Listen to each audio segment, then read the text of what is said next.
សួស្តីបងប្អូនជួបគ្នាទៀតហើយយើងមកបន្តធ្វើលំហាត់ជាមួយខ្ញុំតទៀតអូខេដោយប្រភេទដែលខ្ញុំបានដាក់តាំងនេះរួចស្រេចហើយគឺយើងមាន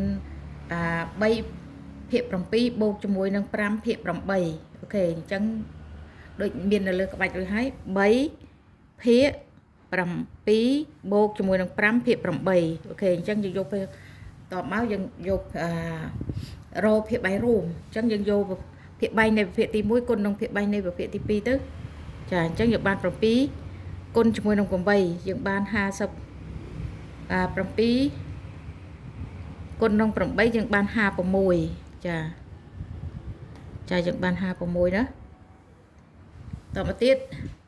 តទៅយើងបានភាគ3រួមហើយយើងសម្អាតចេញអស់ទាំងឆ្វេងទាំងស្ដាំណា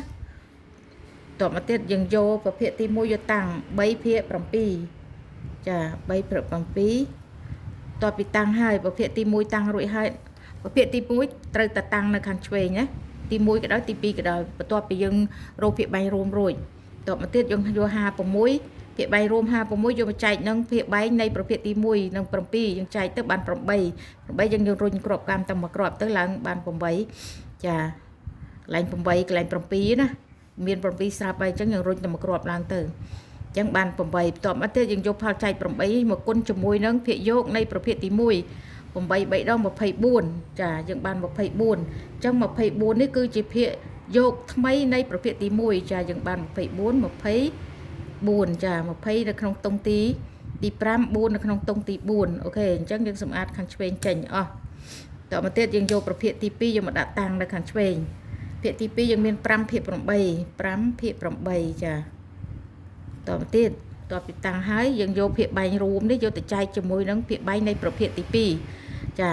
56ចែកនឹង8យើងបាន7អញ្ចឹងយើងទាញទម្លាក់ក្របកម្មទៅ8នេះយើងទាញទម្លាក់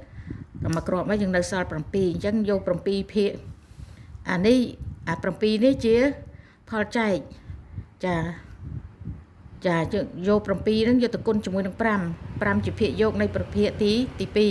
7 5ដង35អញ្ចឹងយើងសម្អាតចេញឲ្យអស់ទៅចាយើងដាក់35មកយើងគុណនេះគុណនឹងគុណគិតនៅក្នុងចិត្តយើងណាចាយើងអត់បើសិនតែយើងដាក់តាំងនេះវាយូរដាក់តាំងតាមដំណើរនៅទីគុណវាយូរអូខេអញ្ចឹងយើងគុណគិតដាក់តែម្ដងអញ្ចឹងយើងបាន35តបមកយើងបានភាគយកថ្មីនៃប្រភេទទី1និងទី2បានហើយអញ្ចឹងយើងបូកបញ្ចូលគ្នាចាអញ្ចឹងយើងបាន24បូកជាមួយនឹង35ចាអញ្ចឹងយើងយក3ខ្ញុំអត់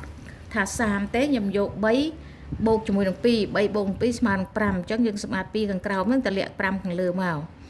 តមកទៀតយក5បូកជាមួយនឹង4 5បូកនឹង4ស្មើ9អញ្ចឹងយើងតម្លាក់ក្របខាងលើរបាហ្នឹងមកក្របនៅលើ4ហ្នឹងណាអញ្ចឹងយើងបាន9តបមកចម្លើយចុងក្រោយគឺយើងបាន59ភាគ56ចាជាចម្លើយចុងក្រោយអូខេអរគុណបងប្អូនទាំងអស់គ្នាជួបគ្នាវីដេអូក្រោយទៀត